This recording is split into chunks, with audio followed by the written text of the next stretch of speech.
ಗೋಮಾತೆಯನ್ನ ಪೂಜಿಸುವ ನೆಲದಲ್ಲಿ ಗೋಮಾತೆಯ ಮೇಲೆಯೇ ಪಾಪಿಗಳು ಎರಗುತ್ತಿದ್ದಾರೆ. ನಡು ರಸ್ತೆಯಲ್ಲೇ ಹಸುವಿನ ಮೇಲೆ ಅತ್ಯಾಚಾರ ಎಸಗಲಾಗಿದೆ. ಈ ಕುರಿತ ಒಂದು ರಿಪೋರ್ಟ್ ಇಲ್ಲಿದೆ ನೋಡಿ. ಮೂಕ ಪ್ರಾಣಿ ಗೋವಿನ ಮೇಲೆ ವಿಕೃತಿ ಮೆರೆದ ಕಾಮಪಿಶಾಚಿ. ಪಾಪಿಯ ಹೇಯ ಕೃತ್ಯಕ್ಕೆ ನೆಲಮಂಗಲದಲ್ಲಿ ಜನಾಕ್ರೋಶ.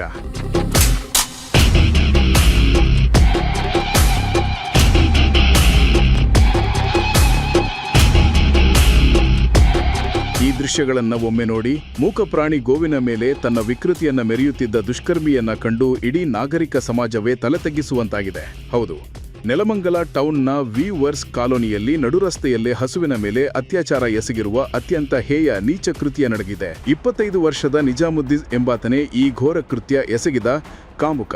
ಈತ ಹಸುವಿಗೆ ಹಿಂಸೆ ನೀಡುತ್ತಾ ವಿಕೃತಿ ಮೆರೆಯುವುದನ್ನ ಸ್ಥಳೀಯ ಯುವಕರು ನೇರವಾಗಿ ನೋಡಿದ್ದಾರೆ. ತಕ್ಷಣವೇ ಕಾರ್ಯಪ್ರವೃತ್ತರಾದ ಯುವಕರು ಆ ಪಾಪಿಯನ್ನು ಬೆನ್ನಟ್ಟಿ ಹಿಡಿದು ಹಿಗ್ಗಾಮುಗ್ಗಾ ತರಾಟೆಗೆ ತೆಗೆದುಕೊಂಡಿದ್ದಾರೆ. ಬಳಿಕ ಸ್ಥಳಕ್ಕೆ ಆಗಮಿಸಿದ ನೆಲಮಂಗಲ ಟೌನ್ ಪೊಲೀಸರ ಎದುರೇ ಆತನನ್ನು ಒಪ್ಪಿಸಿದ್ದಾರೆ. ಸದ್ಯ ಈ ಪಾಪಿ ನಿಜಾಮುದ್ದೀನ್ ಪೊಲೀಸರ ಲಾಕಪ್ ಸೇರಿದ್ದಾನೆ. ನಾನು ನೋಡಿದಾಗ ಹಸುನ ಹಿಡ್ಕೊಂಡು ಅಸಭ್ಯವಾಗಿ ನಡ್ಕೊಂತಿದ್ದ, ಹಸು ಮೇಲೆಲ್ಲ ಹತ್ತುತ್ತಾ ಇದ್ದ. ಅದೆಲ್ಲ ನಮ್ಮ ಹತ್ರ ವಿಡಿಯೋ ಇಲ್ಲ. ನಾನು ನೋಡಿದಾಗ ನಾನು ನೋಡಿದ್ದೀನಿ. ಆಮೇಲೆ ಅಲ್ಲೊಂದು ಫೀಲ್ಡ್ ಇದೆ, ಫೀಲ್ಡ್ ಹತ್ರ ಕರ್ಕೊಂಡೋಗಿ ಹಸು ಜೊತೆ ತುಂಬ ಅಸಹ್ಯವಾಗಿ ಪ್ಯಾಂಟೆಲ್ಲ ಬಿಚ್ಚಿ ನಡ್ಕೊತಿದ್ದ ನೋಡಿ. ನಂತರ 112 ಫೋನ್ ಮಾಡಿದ್ರು, ಬಂದರು ಪೊಲೀಸರು. ಬಂದು ಈಗ ಪೊಲೀಸ್ ಸ್ಟೇಷನ್ಗೆ ಸೇರಿಸಿದ್ದಾರೆ, FIR ಮಾಡ್ತಿದ್ದಾರಂತೆ. ಇಂಥವ್ರಿಗೆಲ್ಲ ಕಠಿಣ ಶಿಕ್ಷೆ ಆಗಬೇಕು ಅಷ್ಟೇ ಸರ್. ಇಂಥವ್ರಿಗೆ ಏನು ಗಲ್ಲು ಶಿಕ್ಷೆನೇ ಮಾಡಬೇಕು. ಇಂಥ ಕೃತ್ಯಗಳನ್ನ ಮಾಡೋರಿಗೆಲ್ಲ ಸುಮ್ಮನೆ ಬಿಡಬಾರ್ದು. ಅವ್ರು ಯಾವ ಜಾತಿ ಇರಲಿ, ಯಾವ ಮತ ಇರಲಿ, ಯಾವುದೇ ಇರಲಿ, ಅವ್ರಿಗೆ ನಮ್ಮ ಹಿಂದೂ ಆಗಲಿ, ಮುಸಲ್ಮಾನ ಆಗಲಿ, ಮತ್ತೊಬ್ಬರಲ್ಲಿ ಇನ್ನೊಬ್ಬರಲ್ಲಿ, ಇಂಥವ್ರಿಗೆಲ್ಲ ಗಲ್ಲು ಶಿಕ್ಷೆನೇ ಆಗಬೇಕು ಅಂತ ನನ್ನೊಂದು ಅನಿಸಿಕೆ. ಅಂದಹಾಗೆ ಈ ಪಾಪಿ ನಿಜಾಮುದ್ದೀನ್ ಮೂಲತಃ ಉತ್ತರ ಪ್ರದೇಶದ ವಾರಣಾಸಿ ನಿವಾಸಿಯಾಗಿದ್ದು ನೆಲಮಂಗಲದಲ್ಲಿರುವ ತನ್ನ ಸಂಬಂಧಿಕರ ಮನೆಯಲ್ಲಿ ವಾಸವಾಗಿದ್ದ. ಈತನ ವಿಕೃತಿ ಇಷ್ಟಕ್ಕೆ ನಿಂತಿಲ್ಲ.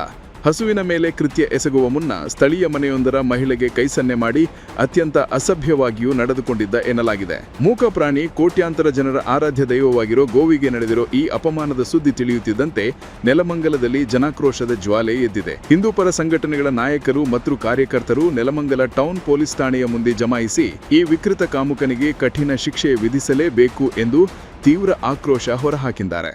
ಲೈಂಗಿಕವಾಗಿ ಅದನ್ನ ದೌರ್ಜನ್ಯಗೊಳಿಸುವಂಥದ್ದು, ಅದ್ರ ಜೊತೆ ಕೆಟ್ಟದಾಗಿ ಇದು ಮಾಡುವಂಥದ್ದು, ನಗ್ನವಾಗಿ ನಿಂತು ಇದು ಮೊದಲನೇದಲ್ಲ, ಪದೇ ಪದೇ ನಡೀತಾ ಇರ್ತಕ್ಕಂಥದ್ದು. ಯಾಕಿದು ಆಗ್ತಾ ಇದೆ? ಇದು ಹಿಂದೂಗಳು ಶಾಂತವಾಗಿ ಕುಳಿತುಕೊಂಡು ಪ್ರತಿ ಬಾರಿ ನಾವ್ ಇಲ್ಲಿ ಬಂದು ಕುತ್ಕೊಂಡು ಇಲ್ಲಿ ಠಾಣೆಗೆ ಬಂದು ಒಂದು FIR ಮಾಡಿಸೋದು, ದೂರು ಕೊಡೋದು, ಹೋಗೋದು ಮಾಡ್ತಿದೀವಿ ಅಂತನಾ?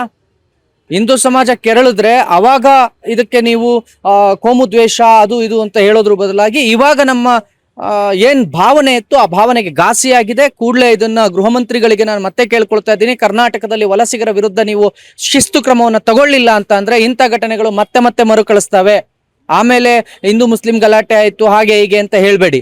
ಸದ್ಯ ಘಟನೆಗೆ ಸಂಬಂಧಿಸಿದಂತೆ ನೆಲಮಂಗಲ ಟೌನ್ ಪೊಲೀಸ್ ಠಾಣೆಯಲ್ಲಿ ಪ್ರಕರಣ ದಾಖಲಾಗಿದ್ದು ಪೊಲೀಸರು ತನಿಖೆ ಮುಂದುವರಿಸಿದ್ದಾರೆ. ಒಟ್ಟಾರೆ ನೆಲಮಂಗಲದಲ್ಲಿ ಈ ಘಟನೆ ದೊಡ್ಡ ಕಿಚ್ಚು ಹಬ್ಬಿಸಿದ್ದು ಮುಂಜಾಗ್ರತಾ ಕ್ರಮವಾಗಿ ಬಿಗಿ ಪೊಲೀಸ್ ಬಂದೋಬಸ್ತ್ ಮಾಡಲಾಗಿದೆ. ಮೂರ್ತಿ ಬೀರಯ್ಯನ ಪಾಳ್ಯ, ಗ್ಯಾರಂಟಿ ನ್ಯೂಸ್, ನೆಲಮಂಗಲ.